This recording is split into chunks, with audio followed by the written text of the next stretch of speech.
Bonjour tout le monde, j'espère que vous allez bien. On va retrouver aujourd'hui les cours que je faisais auparavant et je continue à diffuser la chassidoute comme le rabbi me l'a demandé. Bien sûr, pour déclencher la Géoula, il faut diffuser. Donc voilà, je vous retrouve. J'espère que vous aimerez les cours que je vous diffuse. Et toujours, Dvar Malchut, bien sûr, Dvar Malchut, l'édit royal. On fait plaisir au roi Melech HaMashiach et on diffuse la paracha de la semaine.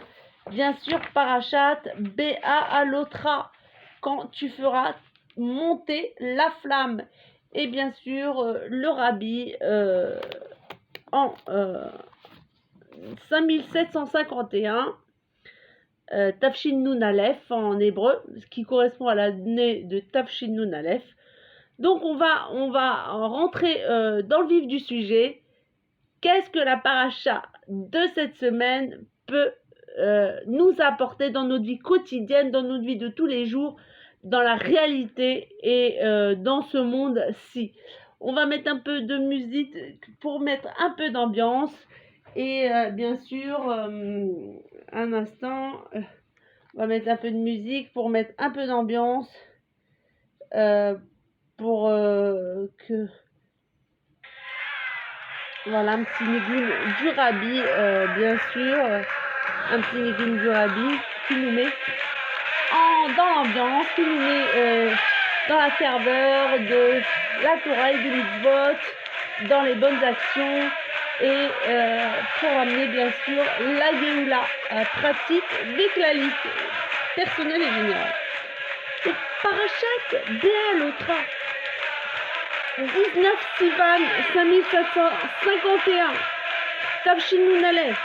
La Parachat Béalotra présente une singularité qui la distingue de toutes les autres parachiotes de la Torah. On y trouve en effet le célèbre passage Vayahi Pinso Aaron Vayomer Moshe Kuma Hashem Yafutsu Adecha Yanusu Mesanecha Mipanecha Venucho Yomar Shuva Hashem Revavot Alfi Israël.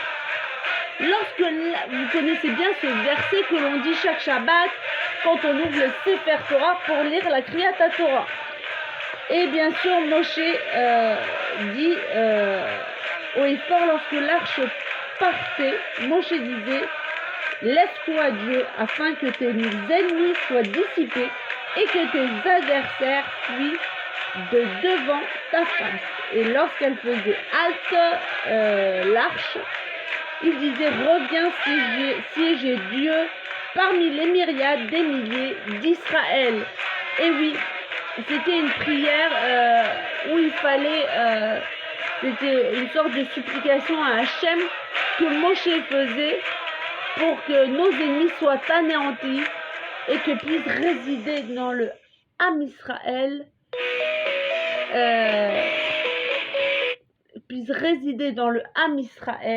la Shrina, la présence divine d'Hachem. On va remettre une autre petite musique qui va nous remettre dans l'ambiance pour qu'on puisse bien étudier la Torah avec une bonne musique, et on prend des forces. On est là pour prendre des forces et bien sûr pour diffuser la chassidut, comme je vous l'ai dit à maintes reprises, l'antiseptique de notre génération, la dernière de la galoute et la première de la Géoula, Dor Shvi, Dor Chavivin. Nous sommes les préférés, nous sommes des nains sur les épaules d'un géant. Donc on en profite et on diffuse, on continue de diffuser pour pouvoir amener le Mashiach Tzidkenu qui est déjà en route, il est à notre porte, hein, comme on dit. Il se tient derrière la porte. Il attend qu'on déclenche, il attend qu'on fasse un pas de plus, qu'on rajoute qu'on rajoute dans les Maasim Tovim, voilà, qu'on rajoute dans les Maasim Tovim et dans les bonnes actions et dans la Torah et la diffusion des secrets de la Torah. Je continue dans le texte. Le Rabbi Melech HaMashiach, le Rabbi Melech HaMashiach, nous dévoile, le Talmud enseigne que ce passage est considéré comme un livre à part entière. Donc, ce petit paragraphe que je vous ai dit, je vous ai cité juste avant, le Rabbi dit que c'est une paracha complètement à part.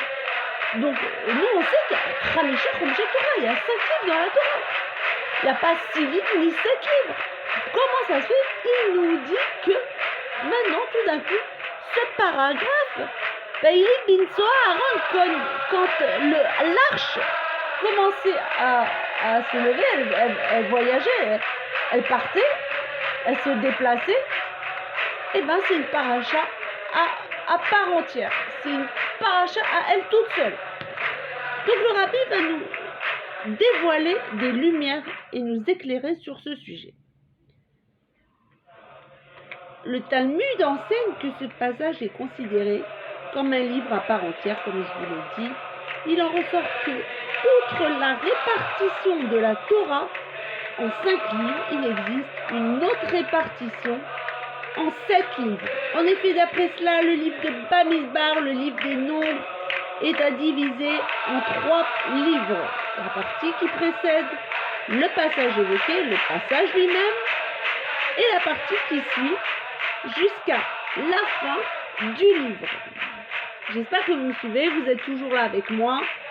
On est là dans le train de la Géoula et on emporte avec nous des bagages, la chassidoute, toutes ces forces, toutes ces lumières qui nous éclairent le chemin dans lequel nous sommes, le dernier tunnel, on va dire, le dernier chemin, sentier qui nous mène directement à la Géoula Amitit Vashlema Amen de Karel, Mamash.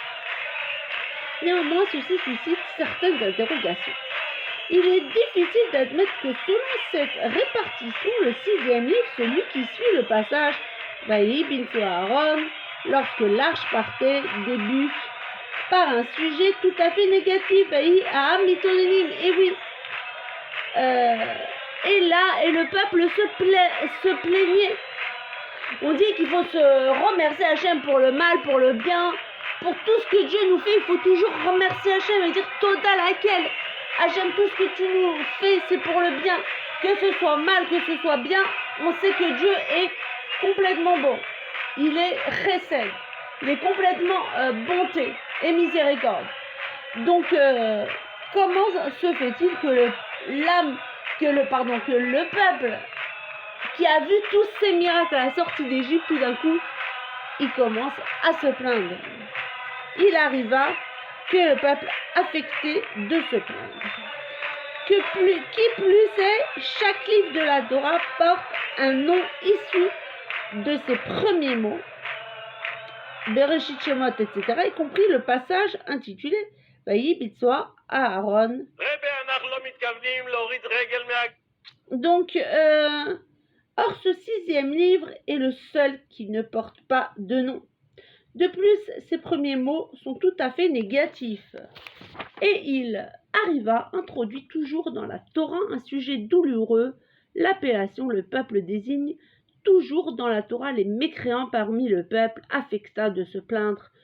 Ce fut, selon la suite du verset, mauvais aux oreilles de Dieu. Et oui, c'est toujours mauvais aux oreilles de Dieu d'entendre le peuple se plaindre alors qu'il a la manne, ils ont l'arche, ils ont la nuée qui les éclaire la nuit, et la nuée qui les dirige, qui les guide pendant le jour, il tue les serpents, les scorpions et aplanit le terrain, lave leurs vêtements. Et malgré tout ça, ils se plaignent encore. C'est comme maintenant on est dans un monde, on est vraiment gâté, on a tout ce qu'il nous faut, on a le kasher, en un clic on peut recevoir un plat kasher à domicile, en un clic on peut voyager à l'autre bout du monde. Enfin bref, on est vraiment gâté par rapport aux générations précédentes, parce que nous sommes la dernière génération, la 7e, la préférée, celle qui nous mènera à la Géoula grâce au Rabbi Melech HaMashiach, bien sûr. Sachant que la Torah, j'espère que vous êtes toujours avec moi, que vous me suivez. Cliquez si vous aimez mes vidéos, abonnez-vous. Voilà, je vais créer une chaîne, si je veux, une chaîne de Chassidout, de Géoula, de merveille, que le Rabbi nous apporte chaque semaine, chaque fois, chaque semaine, vraiment. Sachant que la Torah constitue le Pentateuque, un ensemble de 5 livres, quel est le sens et quel est l'apport de sa répartition en 7 livres? Bon, moi-même, comme je vous ai dit, je découvre à chaque fois les secrets de la Torah grâce au Rabbi Melech HaMashiach, et donc je suis à chaque fois émerveillée. Dans la mesure où c'est dans la parasha Be'alotra que se fait la division du livre de Bamidbar en 3 livres, il y a nécessairement un lien entre cette paracha et la répartition de la Torah en 7 livres. Ce lien est manifestement le sujet de la Ménorah, le candélabre en or du temple, mentionné au début de la paracha, qui comportait 7 branches. À l'instar des 7 livres de la Torah, il convient néanmoins de se pencher sur la raison du lien entre ces deux thèmes. Évidemment, le Rabbi dit que Vaïbin Aaron, quand le peuple partait, c'est une paracha à part entière. Donc c'est comparé aux 7 branches de la Ménorah. Comme la Ménorah contient 7 branches, et bien il y a aussi 7 parachiotes qui se départissent de sa base. Et comme bien sûr la Torah est la base du monde et le pilier du monde, le fondement du monde, et ben c'est pareil, les parachiotes expriment la vie du peuple juif dans toutes ses périspéties et dans toutes ses étapes. Et bien sûr, à chaque étape, on a un enseignement à prendre. C'est comme dans un métro ou dans un train, on a plusieurs stations. À chaque station, eh ben, on découvre une station. Et ben, c'est pareil dans la vie de chaque juif. On arrive à un certain âge, à 20 ans, 30 ans, 40 ans, 50 ans, 60 ans, on évolue toujours, on ne reste pas toujours au même niveau. Sinon, on se dégrade et on régresse, Rav Shalom. Mais l'homme apprend avec l'expérience à évoluer et à s'élever et à se purifier, à toujours avancer plus haut et plus loin. Et pour se perfectionner, bien sûr, pour perfectionner ses midotes et bien sûr se perfectionner et perfectionner le monde, parce que ne croyons pas que en se perfectionnant on fait rien. Non, au contraire, on apporte une lumière en plus, on rajoute une pierre au Beth Amikdash, on construit le Beth Amikdash, on rajoute de la lumière dans le monde et on rapproche la Géoula. Donc je poursuis dans le texte, servir Dieu à travers l'élévation. C'est ce que j'étais en train de vous expliquer. Pour répondre à ces questions, il faut rappeler en premier lieu, si vous avez bien sûr des questions, je m'interromps une minute, si vous avez des questions, même des critiques, n'importe, faites-les moi savoir en dessous de mes vidéos, j'essaierai de vous répondre. Je ne suis pas rabbinite, mais bon, j'essaierai de vous répondre le mieux que je peux. En tout cas, moi, je fais ça pour amener la Géoula. Je diffuse, c'est le Rabbi lui-même qui me l'a demandé. Donc, on ne discute pas l'ordre d'un roi. Voilà. Pour répondre à ces questions, il faut rappeler en premier lieu que tous les sujets évoqués dans la Torah constituent leçon pour le service divin du juif. Torah dérive d'ailleurs du mot Hora'a, l'instruction. À plus forte raison lorsqu'il s'agit du tabernacle qui constitue un thème central dans le service divin de chaque individu, comme le souligne le verset « Ils me feront un sanctuaire et je résiderai en leur sein », sur lequel nos sages enseignent au sein de chaque membre du peuple juif. Et au sein même du tabernacle, l'allumage de la menorah constituait une part essentielle du service. Donc l'allumage de la menorah, comme je viens de vous le lire, constituait une part essentielle pour le peuple juif, bien sûr.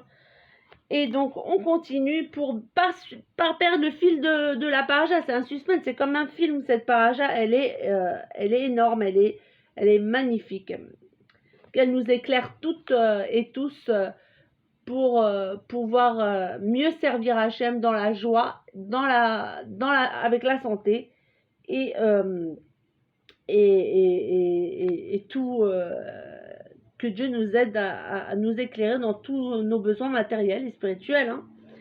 L'éclairage en la matière nous est donné par Rachi sur ce verset. En effet, le commentaire de Rachi a vocation à être étudié et compris de façon universelle pour les hommes, les femmes et même les enfants de 5 ans qui étudient le Pshuto Shamikra, le sens simple des versets. Il est donc logique que ce soit ce commentaire qui renferme un enseignement qui s'applique à chaque juif, quel que soit son niveau, dans le service de Dieu.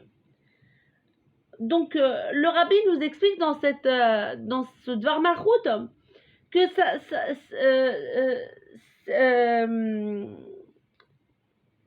que Rachi explique que ça s'applique à chacun et chacune. C'est pas à une catégorie de juifs, les Lévi'im ou les Kohanim. Non. D'ailleurs, le rabbi lui-même avait dit que chacun peut arriver au niveau du Lévi, chacun peut arriver au niveau du Kohen Gadol. Donc, même un juif simple peut s'élever très haut et aller et se perfectionner. C'est pas attribué à des âmes spéciales, entre parenthèses, si je peux m'exprimer ainsi. Sur le verset, Be'a l'autre est un érote. Quand tu feras monter les lumières, Rachi enseigne puisque la flamme monte, et on emploie pour l'allumage de ces lumières l'expression monter. Il fallait allumer jusqu'à ce que la flamme monte par elle-même. Évidemment, donc là, je vais m'arrêter 5 minutes pour vous expliquer le fonctionnement du temple, de l'arche. Bien sûr, on savait que un feu descendait du ciel et un feu descendait du ciel, mais il fallait que le Kohen Gadol fasse un effort d'en bas, une ishtadlut, pour il suffisait pas que le feu descende du ciel, il fallait que l'homme fasse un effort de par lui-même en bas dans ce monde-ci, dans ce monde matériel. Et donc il fallait qu'il allume une flamme, même une petite flamme, mais il fallait qu'il allume. C'est pareil, le rabbi nous allume tous les jours et tout le temps avec ses sirotes, nous éclaire, il nous coach, il nous a coachés pendant plus de 40 ans. Et maintenant, il veut qu'on devienne nous-mêmes des lampadaires et qu'on allume d'autres juifs, qu'on éclaire d'autres juifs pour pouvoir après être indépendants et être des shluchim et pouvoir s'assumer par nous-mêmes. C'est ça ce que veut dire le rabbi. La leçon qui découle de cela s'applique bien à l'ensemble du service de Dieu. Il est du devoir de chaque juif d'allumer son âme au sujet de laquelle il est écrit « Ner Hashem Nishpat Adam ». La bougie de Dieu est l'âme de l'homme, pour qu'elle brille de la lumière de la Torah et des commandements, car Ner Mitzvah, le Torah, or, une personne, elle représente Ner Hashem Nishmat Adam. La personne en elle-même, elle représente la bougie de Dieu. Le commandement est une bougie et la Torah est une lumière. À travers cela, il éclaire le monde entier, ce qui fait apparaître que tout ce qui s'y trouve est lié avec la sainteté. Telle est en effet la finalité de la création, faire pour Dieu une demeure dans les mondes inférieurs. Et oui, dira Betartonim. Le rabbi ne lâche pas le morceau, si on peut s'exprimer en langage simple, en langage de chacun et chacune. C'est-à-dire que Dieu, qu'est-ce qu'il veut? Depuis que le Beth Amikdash a été détruit, il veut une demeure de Dieu ici-bas. Donc, à nous de tout faire pour que les 4 amotes de sainteté où Dieu peut résider, c'est en créant un dira betartonim, c'est-à-dire, bien sûr, en fondant un Beth Amikdash, en se mariant, bien sûr, en faisant des cours. C'est là où réside, c'est là où Dieu réside et descend fait descendre sa shrina et sa lumière. Or, notre verset précise que l'allumage doit se faire de façon à ce que la flamme monte par elle-même. Examinons chacun des termes de cette expression. Le rabbi veut développer en profondeur qu'est-ce que ça veut dire que la flamme monte par elle-même. Bon, c'est vrai que je vous ai donné un avant-goût. Je vous ai déjà expliqué précédemment, juste avant, qu'est-ce que ça veut dire que la flamme monte d'elle-même.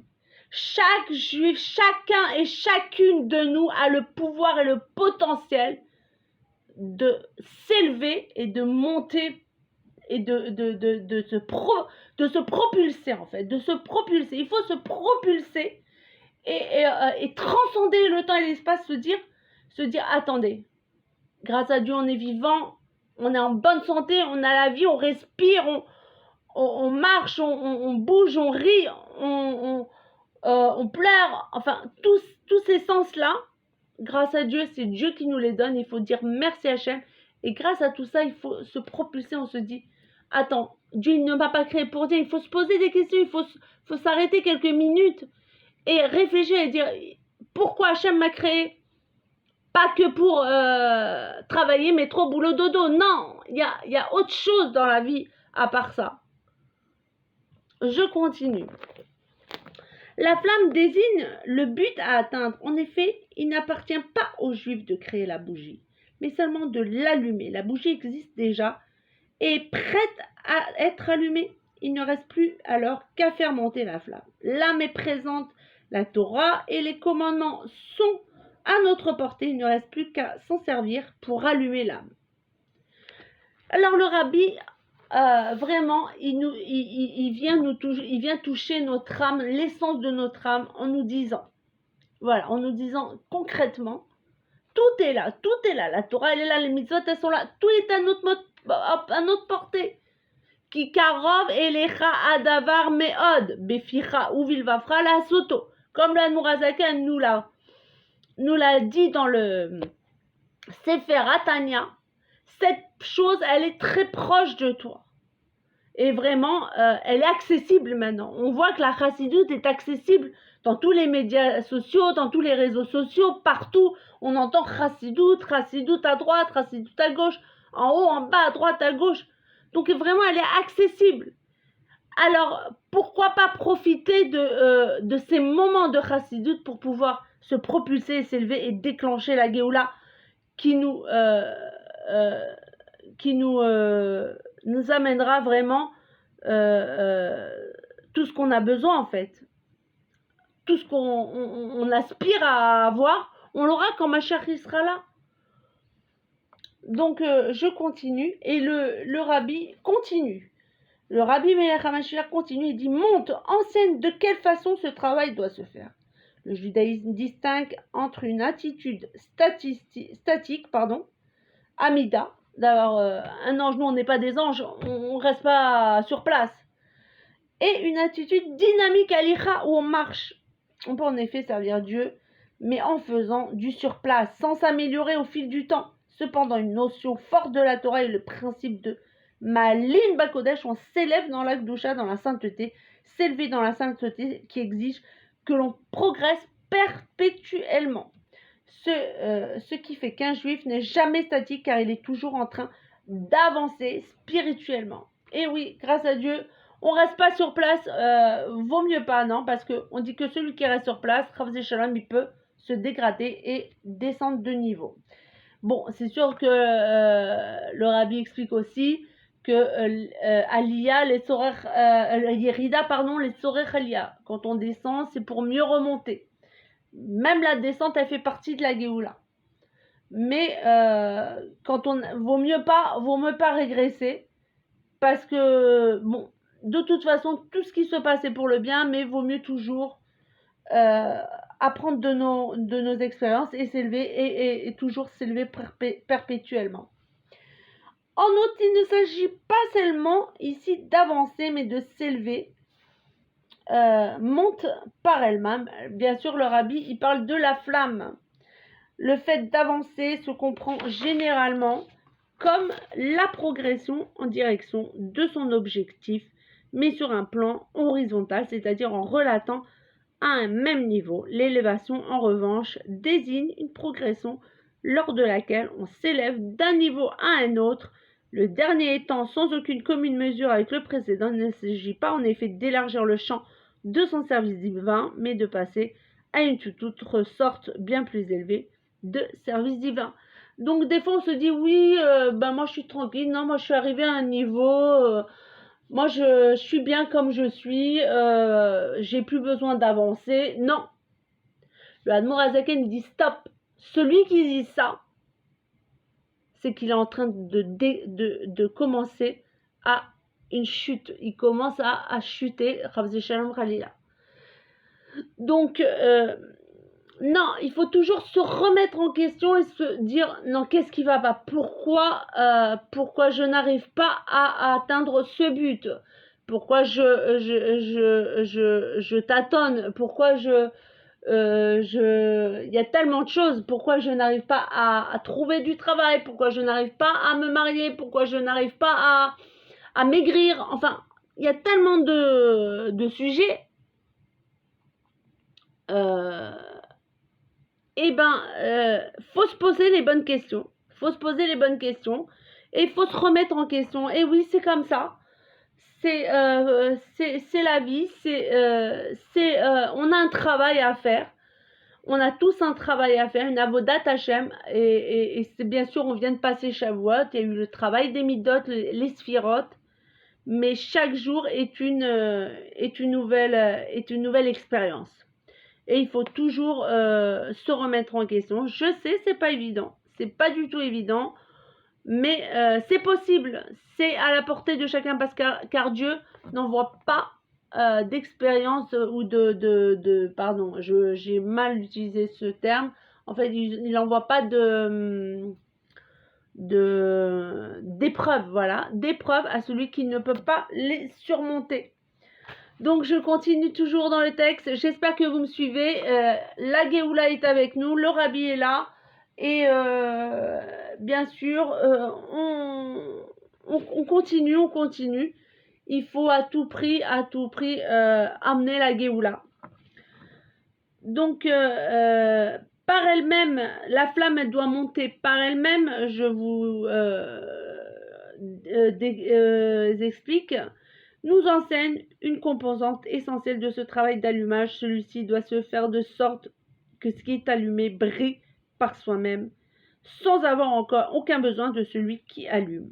Dans le travail personnel de l'homme, cela signifie que bien qu'étant naturellement l'objet d'influence extérieure, à commencer par celle de Dieu qui lui insuffle les forces nécessaires à sa réussite, celle de la Torah et des commandements avec lesquels il fait briller son âme, celle de son environnement familial et communautaire qui le motive à servir Dieu.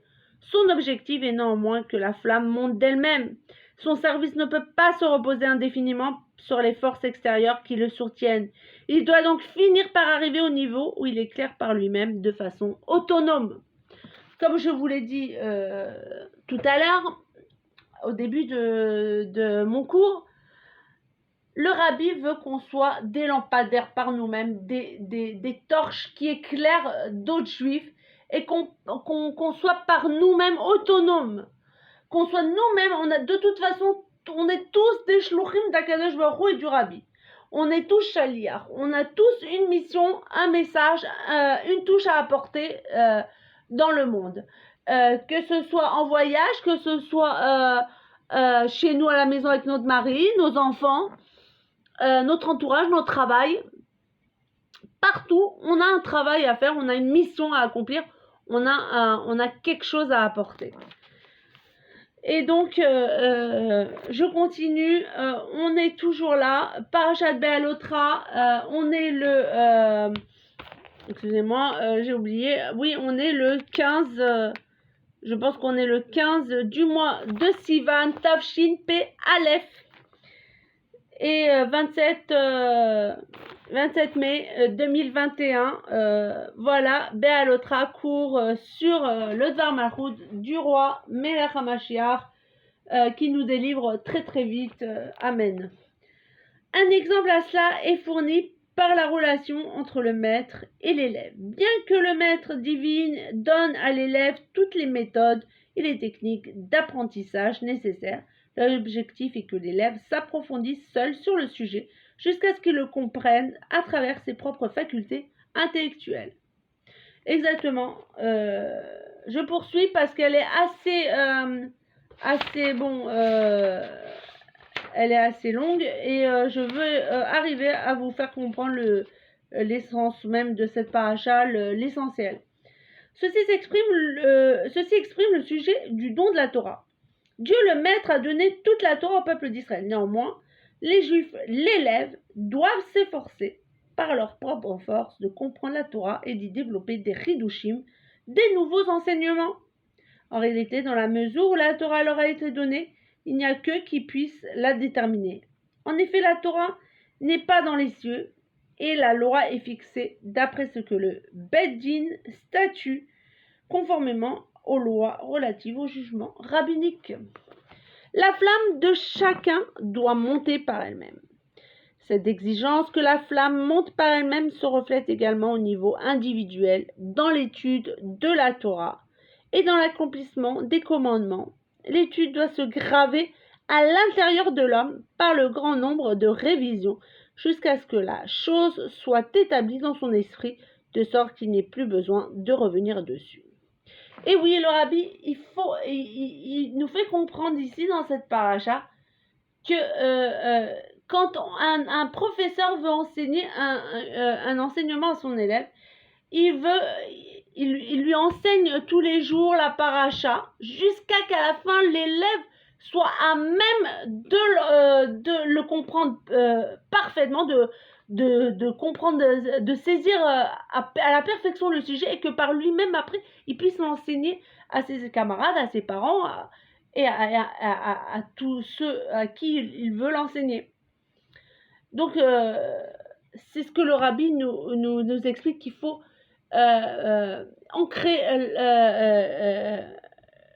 nous ancrer ça dans notre âme et conscience et après le vivre au quotidien.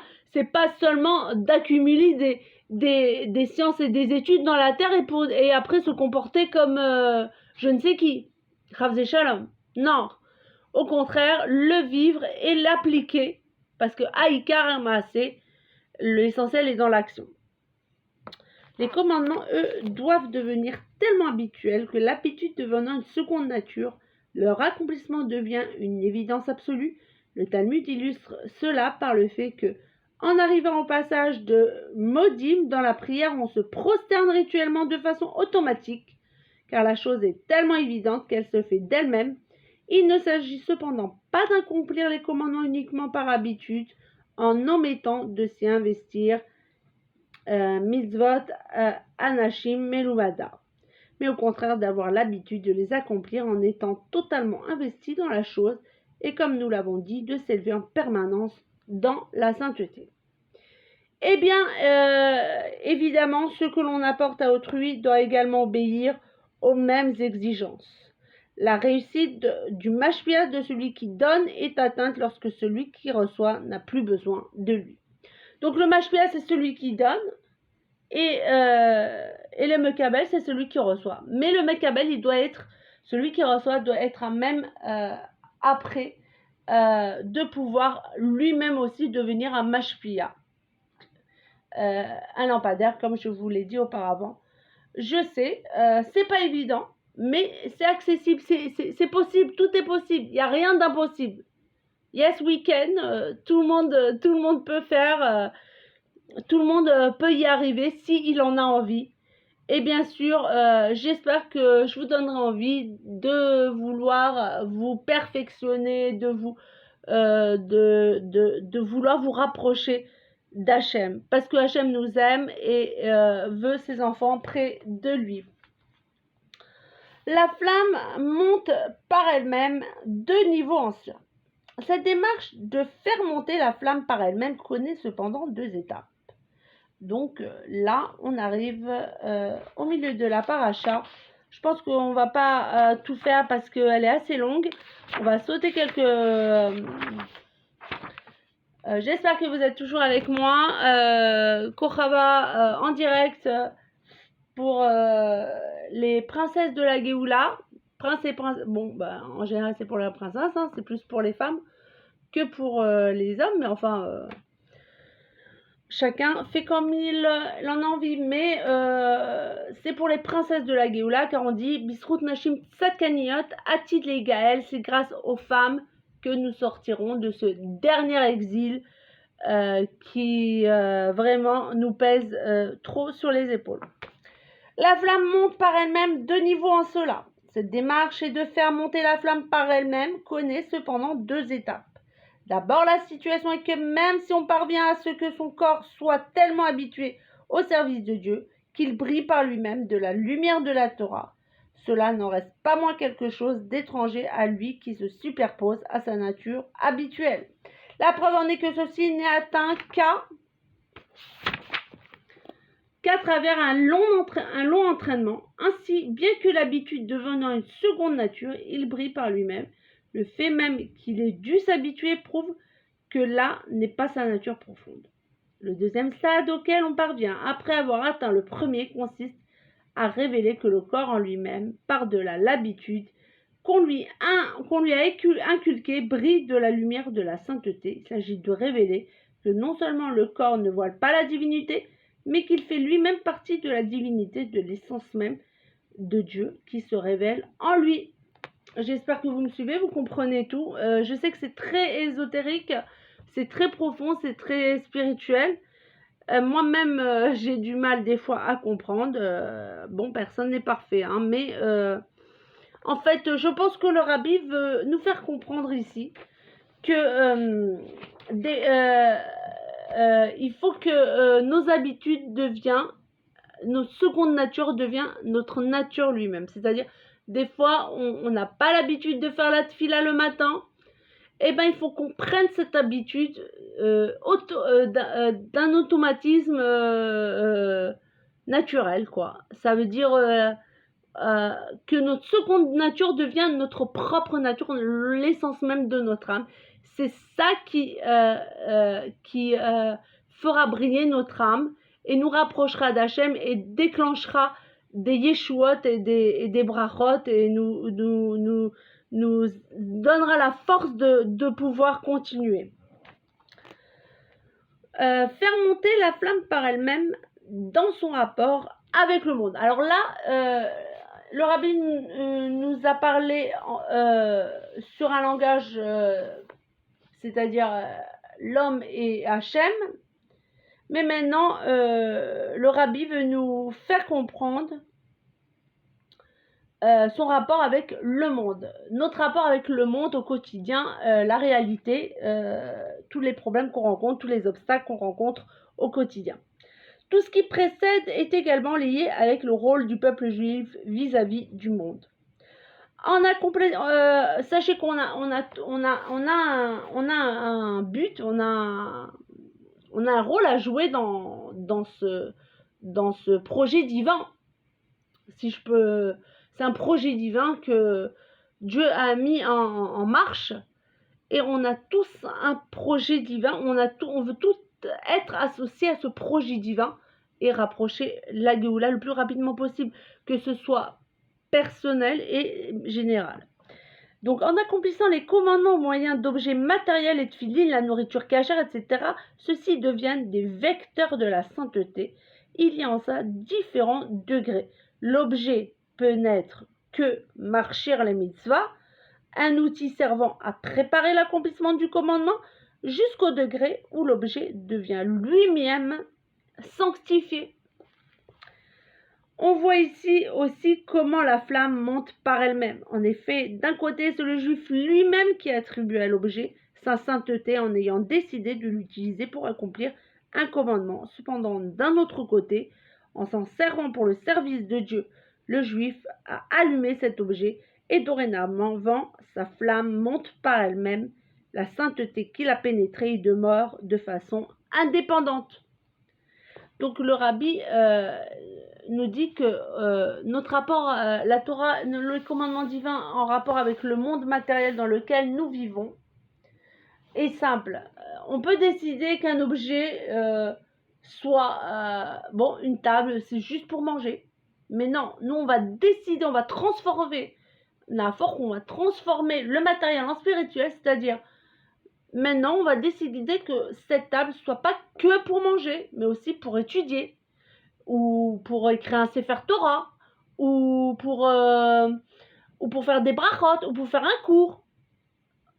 Et on transforme le matériel en spirituel. C'est ce que le rabbi veut dire, qu'il faut prendre le matériel, le transformer, le mettre à la merci de Dieu. Que plus c'est cet objet dont la sainteté provient exclusivement de l'action de l'homme, agit en retour sur l'homme. On pense que en transformant l'objet matériel, bien sûr, on soumet la matière à la force de Dieu, c'est-à-dire on soumet la matière, le man Hachem, quoi, le man Shemo pour servir Hachem. Mais en même temps, le rabbi nous apprend que nous dévoile que pas seulement on en retire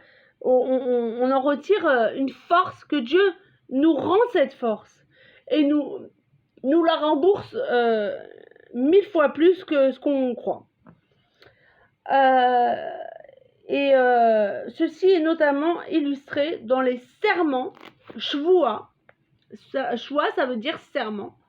En effet, celui qui jurait sur ordre du Beth Din devait en prêtant serment tenir dans sa main un objet saint, car c'est ce qui donnait au serment toute sa force.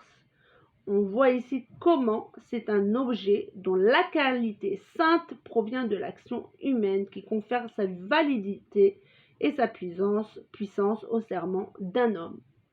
Exactement, dans un Beth Din, même avec Abraham, avec Abraham Avinu, notre patriarche, il a dû jurer, comme à l'époque il n'y avait pas encore de Sefer Torah, ni de Mezouza, ni de Téphilin, et on dit que même s'il pratiquait la Torah en entier, Abraham Avinu, il a dû jurer sur sa circoncision, le seul objet saint, ou ce qui heurte la pudeur, ça heurte un peu la pudeur de parler ainsi, mais c'était le seul objet à l'époque où il pouvait prêter serment sur sa circoncision. Et là, le rabbi, il dit que un homme qui devait jurer au Beth Din, il devait jurer, il devait certifier sa force de serment sur l'objet de culte, que ce soit un Sefer Torah, un Sidour, des Téphilines, ça donnait force de loi, qui confère sa validité, sa puissance au serment d'un homme. Vous vous rendez compte jusqu'à quel point le Sefer Torah, le Sidour, l'objet de culte donne force de loi sur un serment, sur une parole d'un être humain. C'est fort, quoi. On retrouve cela, on voit la force des mitzvot et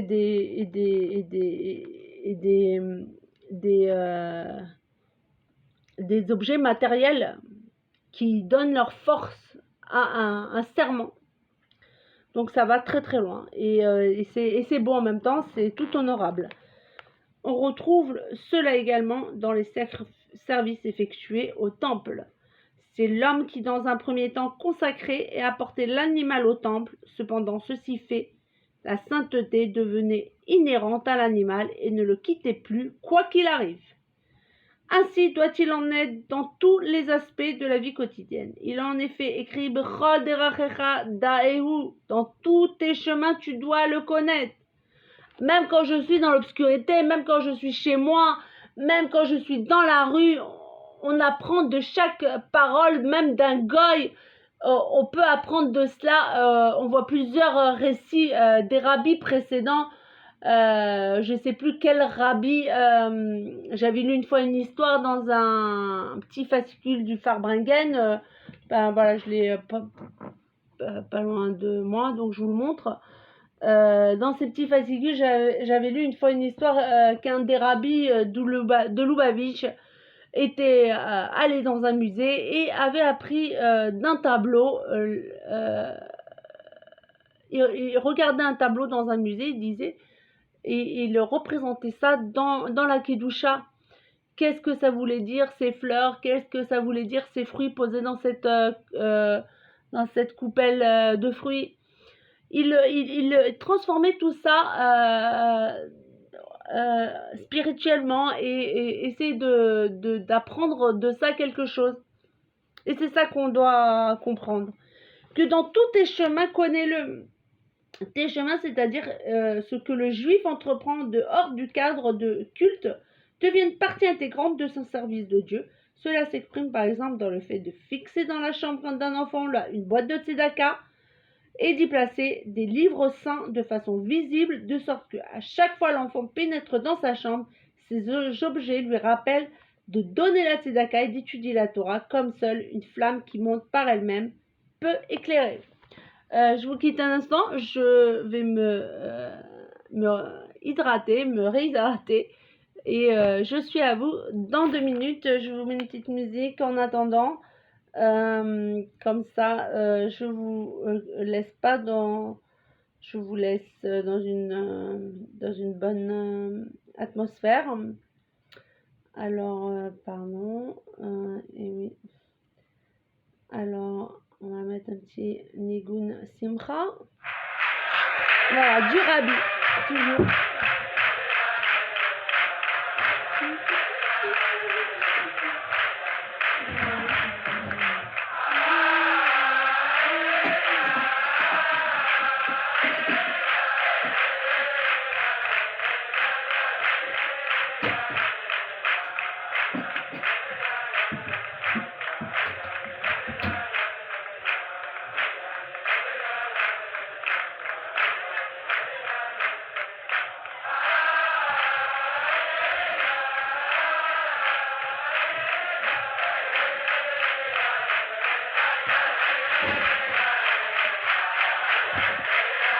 Voilà, excusez-moi, j'avais besoin de me réhydrater un peu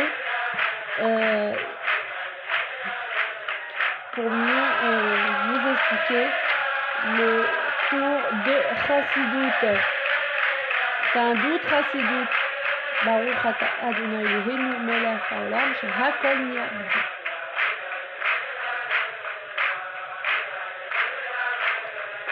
Les Chaim, tout le monde. Allez, on fait tous les Chaim. On continue. Alors, un édifice s'élève par le bas. Avec ce qui précède, on peut maintenant répondre aux 3 questions qui se posent quant à la répartition de la Torah en 7 livres. Oui, on revient au début de la paracha. Je vous avais dit que le rabbi parlait de Vaïe Binso Aaron quand l'arche se levait, quand il partait, quand il quittait l'endroit où ils avaient campé. Eh ben, Moshe, Kuma Hashem, Moshe disait que Dieu, lève-toi Dieu, afin que tes ennemis soient dissipés et que tes adversaires fuient de devant ta face. Et c'est une paracha à part entière. Le rabbi il dit que c'est une paracha à elle-même, à elle toute seule, c'est une paracha. Avec ce qui précède, on peut maintenant répondre aux 3 questions qui se posent quant à la répartition de la Torah en 7 livres. Comment le 6e livre peut-il débuter par des événements négatifs? Le peuple affecta de se plaindre. Quel est le sens de cette répartition en 7 livres? Et 3. Quel est le lien avec la paracha de Béalotra? Alors là, le rabbi pose 3 questions.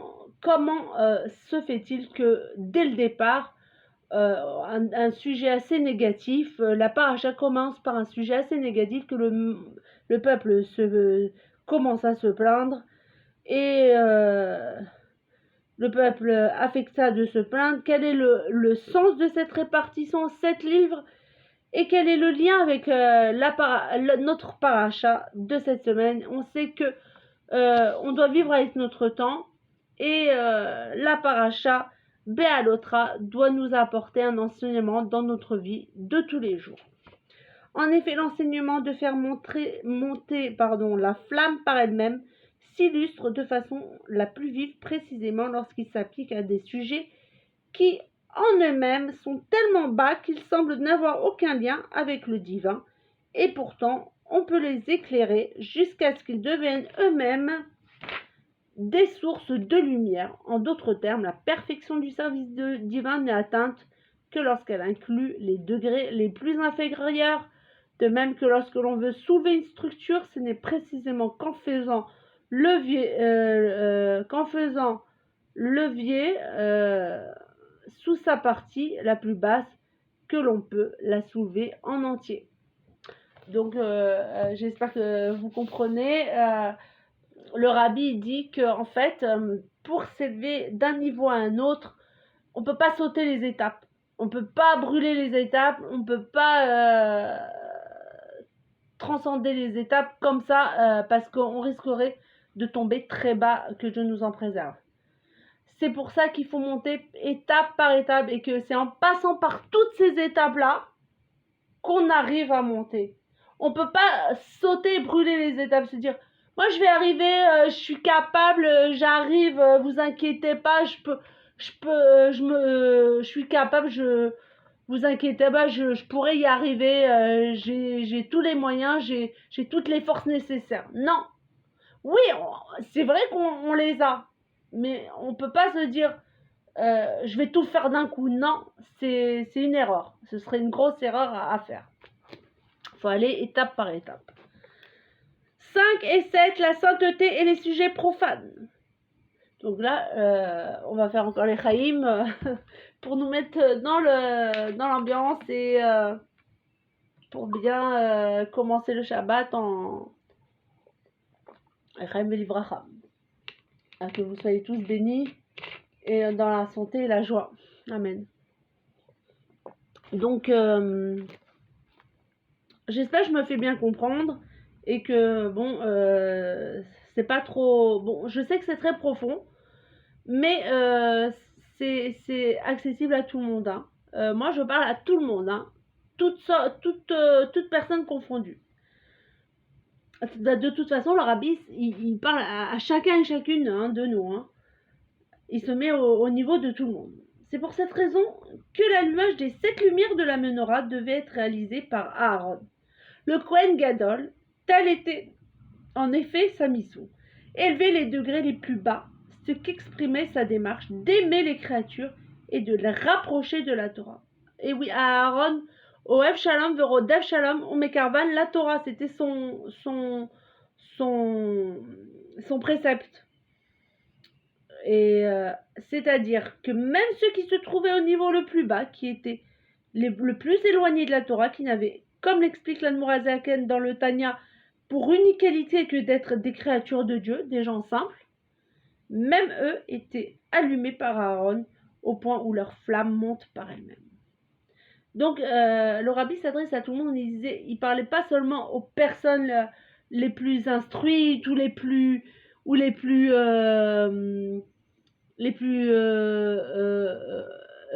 élevés au niveau culturel ou quoi que ce soit. Non, il s'adresse à tout le monde, même aux gens les plus simples.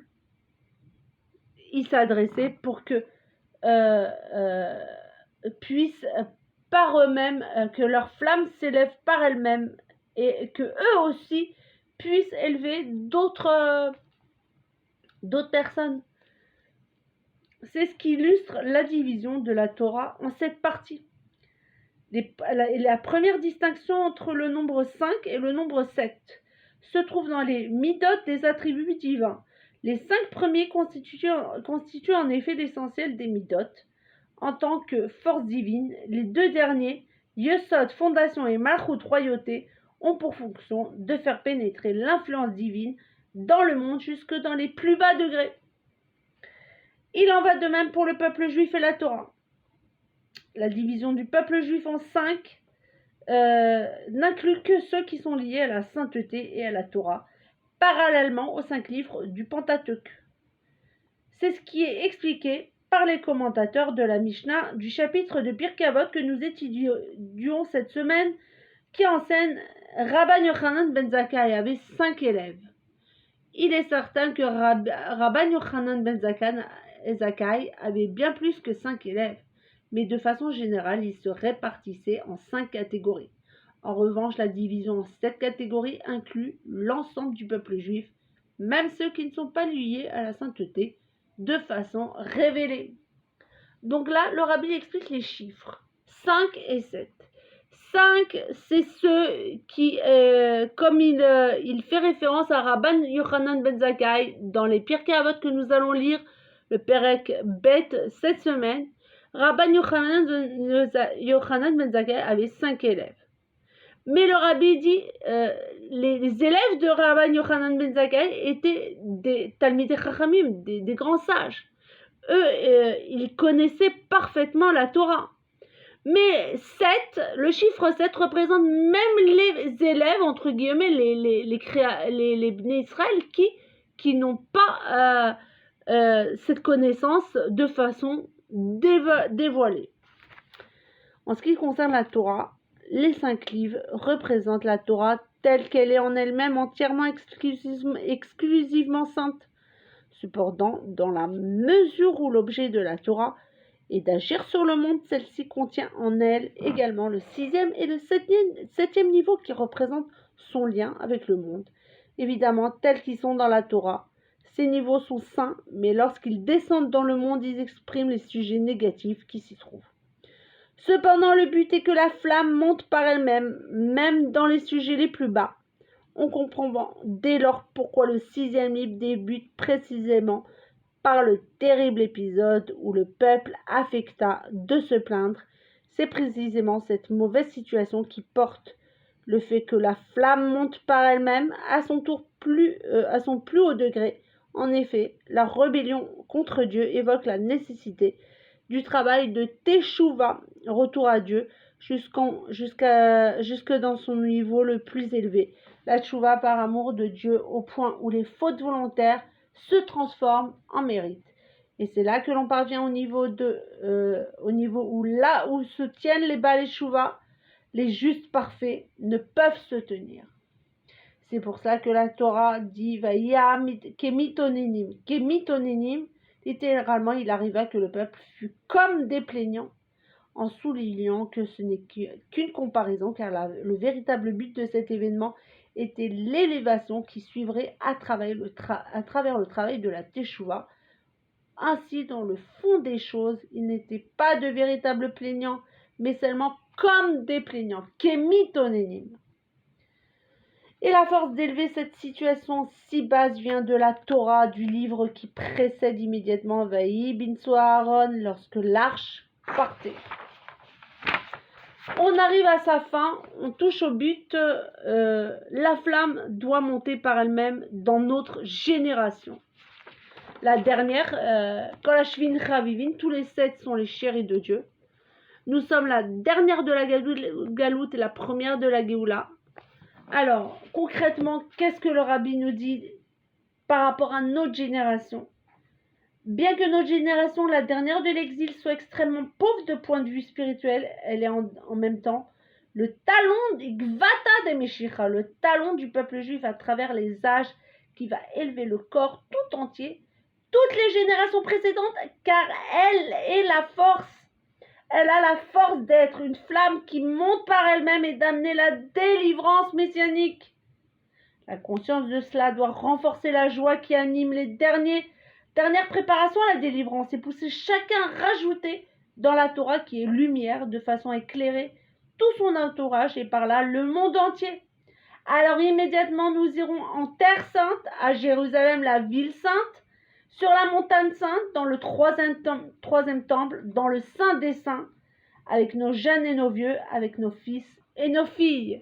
Bimera beyamenu, amen. Que vraiment, concrètement, cela se passe rapidement, techef ou miyad, mamash avec le rabbi, le Aaron de notre génération et le Moshe de notre génération, ensemble, nos vieux et nos jeunes et nos bébés, tout le monde, nos filles et nos fils, nous partirons la main haute, Béad Rama, Techef Oumiad Mamash avec le Rabbi. Je vous souhaite un très très bon Shabbat et à très bientôt pour un autre cours de la paracha. J'espère que ça vous a plu. Cliquez sur cliquez sur le petit bouton, abonnez-vous et diffusez bien sûr.